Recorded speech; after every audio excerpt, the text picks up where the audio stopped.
के बारे में आपको बिस्मिल्लाहिर्रहमानिर्रहीम। लेकिन कार्गो ऑपरेशन जो है आपका पता है कि बल्क कैरियर्स पे भी है, जनरल कार्गो है, कंटेनर्स है, इनसे हम लोगों का कार्गो ऑपरेशन है। और आज हमारा ये हमारा टैंकर का नहीं, जो नॉर्मल कार्गो वेसल्स के बारे में है। मैं सेल भी किया हूँ उन किस्म के जहाज़ों पर। मेरा एक जहाज़ था, उसका नाम था ईरान इश्तिहाद। यकीन करें उस पर सारे तरह के मतलब गियर्स हैं। आपका ये डायरेक्ट, वेरी डायरेक्ट, स्टल्कन डायरेक्ट, जम्बू डायरेक्ट, आप समझ गए ना। उसके अलावा प्रिंटर गाय, आपके पास क्रेन्स थी, ठीक है ना। और मतलब ये ब्रिटिश वेसल था और उसकी इनिशियल 27 नॉट स्पीड थी। मैं बता रहा हूँ कि अगर आप जूनियर शिप में सब किस किस्म की जहाज़ कर लें तो आपका कॉन्सेप्ट क्लियर हो जाता है कि कैसे आपको डैरिस को हैंडल करना है, कैसे क्रेन को हैंडल करना है। देखिए, शिप्स कार्गो हैंडलिंग गियर के बारे में बता देता हूँ। The correct use and procedures आपको आना चाहिए और आपको पता होना चाहिए कि भाई आपके पास क्रेन्स कौन सी हैं, हाइड्रोलिक क्रेन्स हैं या आपके पास इलेक्ट्रिकल क्रेन्स हैं, ठीक है ना।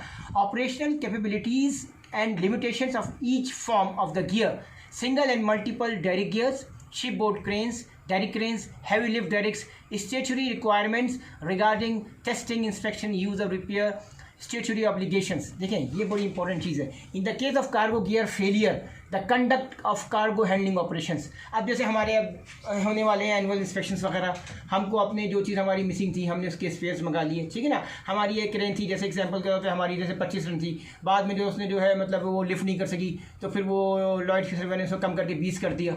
तो मतलब उसका जो है सेव वर्किंग लोड रिड्यूस करके उसने 20 कर दिया कि भाई ये इसकी कैपेबिलिटी कम है। अब हमारी एक क्रेन की इस वक्त ज़्यादा है, एक की कम है। डिपेंड क्या करता था कि वो क्रेन उठा नहीं पा रही थी, ठीक है ना। अभी जो है दोबारा इंस्पेक्शन के चांस हैं। आपको पूरा प्रोसीजर पता होना चाहिए। इसमें सेव वर्किंग लोड भी होता है और इसका आपका प्रूफ लोड भी होता है। सबका फार्मूला है। मिसाल के तौर पे आपने इनिशियल देखा 1.25, उसके बाद आपने +5 कर दिया, फिर मल्टीप्लाई बाई 1.1 कर दिया। जैसे 1 से लेकर 20 टन क्रेन है, सेव वर्किंग लोड और प्रूफ लोड का कंपैरिजन का फार्मूला मल्टीप्लिकेशन डिफरेंट तरीके से होगी तो प्रूफ लोड आएगा। 20 से 50, फिर 50 से ज़्यादा, आप समझ गए ना। ये कैलकुलेशन होता है जिसमें आपको पता चल जाता है, ठीक है सब, कि कैसा है। अब एग्जाम्पल के तौर पर जैसे 20 टन है, 20 आपने क्या +5 कर दिया, एग्जाम्पल दे रहा हूँ मैं आपको। प्रूफ लोड 25 आ गया। 20 का आपका 1.25 × 2, सही ना, आपका 25। तो मैं ये बोल रहा हूँ तो फिर 20 से ऊपर का डिफरेंट हो जाता है। ये आपको कैलकुलेशन का तरीका सिखाया जाएगा। Calculations of the stresses in cargo gear including the use of tables method laid down. देखिए, ये हमारे पास एक था BS 48 था, MA BS 48 1976 का कुछ था कानून 48, उसमें सब बताया गया था। देखें, cargo operations, planning of cargo storage, handling of heavy and unusual cargo, securing of cargo, strength of securing gear and fitting, securing hatches, doors, openings वगैरह, ठीक है ना। अच्छा, ओपनिंग्स आप अपना कैमरा थोड़ा ऊपर कर लें, कैमरा आपका बहुत नीचे होता है, ठीक है। ओपनिंग्स आफ्टर कार्गो ऑपरेशंस, ये आपको बड़ी इंपॉर्टेंट है। अब मिसाल के तौर पर आप कोयला लोड कर रहे हैं, आपको पता होना चाहिए कि मिसाल के तौर पे ड्राई मूवमेंट्स, बेसिकली इसमें ये होता है कि वेंटिलेशन पता होना चाहिए।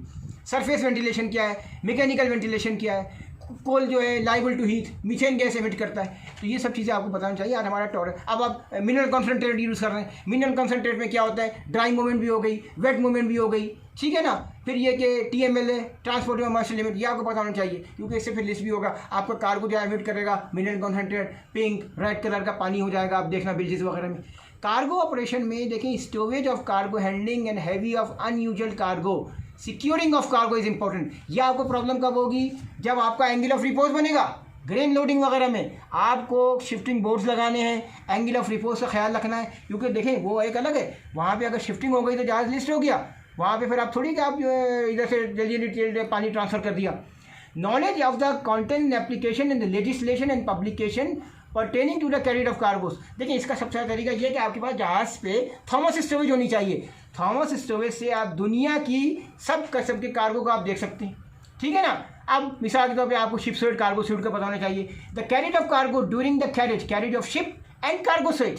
क्या बोला मैंने, cargo sweat, ship sweat, mechanical ventilation, force ventilation, humidity control. यानी अब आप देखिए, कराची से आप लेके जा रहे हैं लंदन की साइड पे कार्गो, ठीक है। अब आपने क्या किया, अब आपने जल्दी से सही करके आए, आप उधर से आप लोग अपना वॉकी टॉकी बंद करें। अब आप क्या करो, कराची से आप बाहर जा रहे हो, आपने क्या किया, अपना वेंटिलेशन, ठीक है ना। आप लंदन से कराची, गर्मी जगह से आप ठंडी जगह जा रहे हो तो क्या करते हो आप लोग, जल्दी बताओ क्या करोगे, वेंटिलेशन खोल दोगे, ठीक है ना। और अगर वहाँ से आ रहे हो तो आपका शिप साइड डैमेज होने का खतरा है तो आप उसका वेंटिलेशन बंद कर दोगे। ये आपको ship sweat, cargo sweat, humidity control वगैरह ही पता होना चाहिए। Handling, storage and securing procedure, Thomas storage आप कंसल्ट करें, ठीक है ना। स्टेज बुलेट्स आपने लोड किया, आपने बहुत ज़्यादा नीचे कर दिया, आपका GM बढ़ गया, आप जाओ अपना रफ सी में, इधर चाइना वगैरह में रोलिंग मिलेगी, आपको हर चीज़ को तरीके से लोड करना है कि कितना आपने ट्विन डेक में लोड करना है, कितने फर्स्ट जगह upper twin deck, lower twin deck, और कैसे। अगर सभी आप लोअर होल्ड में लोड कर दोगे हैवी स्टील बुलेट्स तो आपके लिए तो मसला हो जाएगा ना, आपका जीएम बढ़ जाएगा। देखिए एक चीज़ और भी है, जहाँ पर कार्गो जहाज़ों पे चीफ ऑफिसर का काम इंपॉर्टेंट है, क्योंकि देखिए कप्तान के पास बीएल आने से पहले मेट रिसिप आती है, बोट नोट्स आते हैं, एंड टेलीमैन्स वगैरह सब जहाज़ पर होते हैं। Preparation and the use of cargo plans, फिर क्या होता है, लोडिंग व्हीकल्स, बोट नोट्स, मेडशिप एंड डेंजरस गुड लिस्ट वगैरह, ये सब आपके लिए बहुत इंपॉर्टेंट है। उसके बाद आ जाए problems and procedure associated with the loading and discharging ballasting of bulk carriers. देखिए बल्क कैरियर्स के अंदर आपको बड़ा ख्याल रखना होगा। बल्क कैरियर की लोडिंग और डिस्चार्जिंग में अगर आपने मिस्टेक कर दी तो फिर आपके स्ट्रेस कंट्रोल से बाहर हो जाएंगे और 4-5 बड़े बड़े जहाज़ों के इंसिडेंट भी हो गए। आपने जो है हॉगिंग सैगिंग का ख्याल नहीं रखा, लोडिंग का ख्याल नहीं रखा, क्योंकि कन्वेयर बेल्ट से आपकी इतनी तेज़ी से लोडिंग होगी। ऑस्ट्रेलिया वगैरह में अगर आप कोल लोड करने जाएंगे आपको अपनी बेलास्टिंग डी बेलास्टिंग 16 घंटे में ख़त्म करनी है, वरना क्या होगा, आपका जहाज़ ओवरलोड हो जाएगा।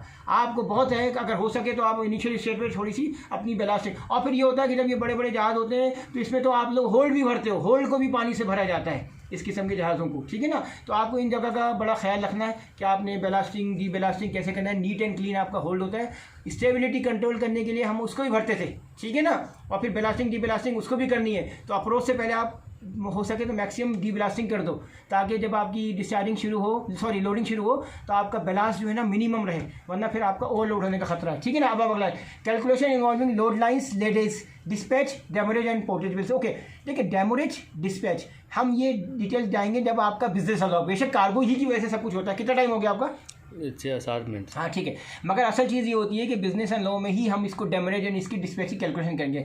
Calculation associated with the planning and storage of cargo, storage factor and broken storage allowance. General cargo वगैरह में आपको पता ही होगा कि छोटी छोटी जगह है, उसमें आपका 2 चीज़ कैलकुलेशन का एक अलग तरीका होता है, storage factor, broken storage allowance, grain and bale capacities. देखिए ग्रेन कैपेसिटी भी होती है, बेल कैपेसिटी भी होती है, इसका भी तरीका आपको बताएंगे कि कैसे कैलकुलेट करना है, और वेट का भी है। अब मिसाल के तौर पे आपने टेबल टेनिस की गेंदें भरनी जहाज़ पर सारे हैचेज में, वो ड्राफ्ट थोड़ी पड़ेगा, आप समझ गए ना। तो इसलिए bale capacity, grain capacity, broken storage and storage factor, मैंने आपको एग्जांपल दे दिए, समझ में आए। मिनरल कॉन्सेंट्रेट थोड़ा बड़ा, जहाज डूब गया मतलब ओवरलोड हो, सही ना, और वहाँ पे टेबल टेनिस की गेंदें भर दी। इसीलिए 4 चीज़ों का कॉन्सेप्ट क्लियर होना जरूरी है आपको, bale capacity, grain capacity, storage factor and broken storage. Problems and procedure बताएंगे associated with the loading, discharging and ballasting of bulk carriers and draft service, trim, stability and stress. देखें 6 sided draft, ठीक है ना, 6 sided draft आपको लेना है, और 6 sided आपको डेंसिटी कैलकुलेट करनी है। ये बहुत इंपॉर्टेंट है, अगर आपने अपना ड्राफ्ट और डेंसिटी सही कैलकुलेट नहीं की आपका सारा मसला हो जाएगा, ठीक है ना। आपको ये पता होना चाहिए, आपको हाइग्रोमीटर पढ़ना आना चाहिए, हाइड्रोमीटर पढ़ना आना चाहिए, ठीक है ना। डेंसिटी के लिए आपको हाइड्रोमीटर हो गया। अब आ जाए जरा अपना कैमरा नीचे, देखिए contents and passage of affreightment principal clauses of protest and cargo survey. गलती हो गई, आपको प्रोटेस्ट देना है, प्रोटेस्ट देना है कि भाई ये क्रेन डैमेज होगी तो वहाँ से आपको आएगा प्रोटेस्ट। तो आपको अपने जो इक्विपमेंट्स हैं, लैंडिंग ये गियर्स वगैरह जो हैं आपके, जो आपके सर्विस वगैरह है, क्रेन और ये सब चीज़ें सही परफेक्ट हो, अदरवाइज आपको प्रोटेस्ट मिलेगा, ठीक है sir. Purpose and advantage of unitizing cargo, the methods of unitization, strapping, preslinging, palletization and containerization. Now containerization is a different topic, उसमें आपको लीनियर ट्रेड होगा। MSC गुलशन बड़ा जहाज़ आ गया है, उसकी डिटेल मैंने आपको एक अलग कंटेनराइजेशन पे एक अलग कोर्स दिया था, और अभी आपको डिटेल दी थी क्या था। फिर मैं आपको बताता हूँ method of handling, storing and securing unitize cargo including the method and use of specialize carriers. OBO है, ठीक है, सीमेंट के लिए सीमेंट कैरियर्स बन गए, ठीक है ना, टिम्बर के लिए टिम्बर कैरियर बन गए। टिम्बर में आपको मज़ीद चीज़ देखना पड़ेगी, उसके लिए आपके पास टिम्बर लोड लाइन होगी। इसी वजह यह है कि टिम्बर जो है पानी को एब्जॉर्ब करता है, आप समझ गए ना। तो यानी आपका जी मूवमेंट का बहुत ज़्यादा चेंजेस का खतरा है। स्पेशल प्रिकॉशंस कब लेना है आपको? आप करीब आ जाए, आप लोग अपना कैमरा लेके दूर चले गए, करीब आ सकते हैं तो आ जाए अपना कैमरा लेके।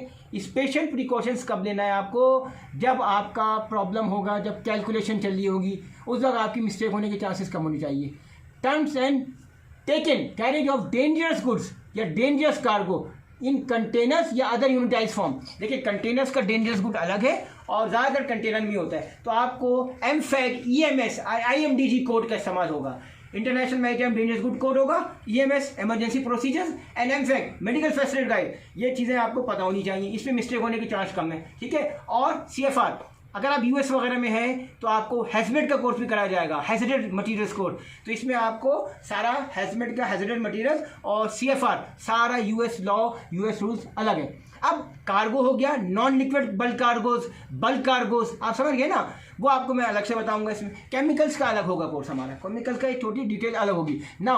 उसके बाद ये calculation associated with the handling of liquid cargo including use of pump graphs. हम जब सीओपीज वगैरह यूज़ करते हैं, क्योंकि आज हमारा जनरल कार्गो है तो इसमें हम थोड़ा थोड़ा सबका डिस्कस करेंगे, एनएलएस फैनएलएस का भी। तो पंप ग्राफ्स आपको पता होना चाहिए।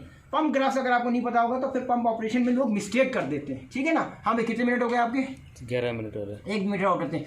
देखिए, working knowledge of the content application of the ice God, ठीक है ना, टैंकर सेफ्टी गाइड्स, ठीक है ना, ये कर दिया। फिर हम आ जाते हैं बल्क कार्गो नॉन। देखिए इसमें आपका आईएमडीसी का मैंने बता दिया है, noxious liquid substance in bulk, noxious liquid substance in package form. इसके लिए हम आपको मार्कोल का 2 और 3 इसके डिटेल में जाएंगे बाद में, ठीक है सर। अभी जनरल कार्गो पे आ जाते हैं। Terms and definition use describe the properties of oil cargoes, appreciation the properties liquid cargoes commonly handled. अब आपको इनका flush point, fire point, flammable range, ये सब पता होनी चाहिए। अगर इसमें मिस्टेक नहीं हो जाए, डेंसिटी पता होनी चाहिए। कभी कभी कार्गो इतना ज़्यादा क्रोसिव कार्गो होता है कि आप जब डेक पर जाओगे आपकी नाक में प्रॉब्लम होगी, आई के इरिटेशन होगी। नॉर्मली ये आपका क्रूड में प्रॉब्लम होता है। शूज़ वगैरह इतने डेंजरस नहीं होते हैं, मगर जब भी आप क्रूड लोड करो तो आप उससे MSDS अच्छी तरह से पढ़ लेना, समझ गए ना मैंने। इसी तरह से मैंने आपको इसको बता दिया। फिर ये है use describe the properties of general cargoes. अभी आज हमारा टॉपिक है जनरल डिस्कशन। फिर है special precaution to taken with the carriage of dangerous cargo या normal general cargo in container form. इसका अपना तरीका है। कंटेनर की सेफ्टी अप्रूवल प्लेट्स, कितना टाइम हो गया आपका? 12 मिनट हो गया। सेफ्टी अप्रूवल प्लेट्स वगैरह इनके बारे में पता होना चाहिए। ये एक मैं जनरल डिस्कशन कर रहा हूँ। फिर TML वगैरह आपको इसके बारे में पता होना चाहिए, सही ना। टैंकर के लिए आपको साइज शोर लिमिट का पता होना चाहिए। देखिए जनरल कार्गो में भी काम इतना आसान नहीं होता है, 15-20 दिन उठाते हैं और कई दफ़ा आपका कार्गो प्लान चेंज भी करता है वो, कि भाई ऐसे नहीं करना है, ऐसे करना है, समझ गए ना। तो इसमें जो है ड्यूटी ऑफिसर को बहुत ज़्यादा ख्याल रखना चाहिए। इसकी बेलास्टिंग डी बेलास्टिंग में इतनी टेंशन नहीं, क्योंकि आपका कभी कभी 10-10 दिन लग जाते हैं कार्गो डिसाइड करने में। असल प्रॉब्लम होती है आपको बल्क एरियाज में, क्योंकि बल्क एरिया में जो कन्वेयर बेल्ट से लोडिंग कर रहे होंगे तो इंतहाई तेज़ हो रही होगी और आप परेशान हो जाओगे सर। Thank you sir.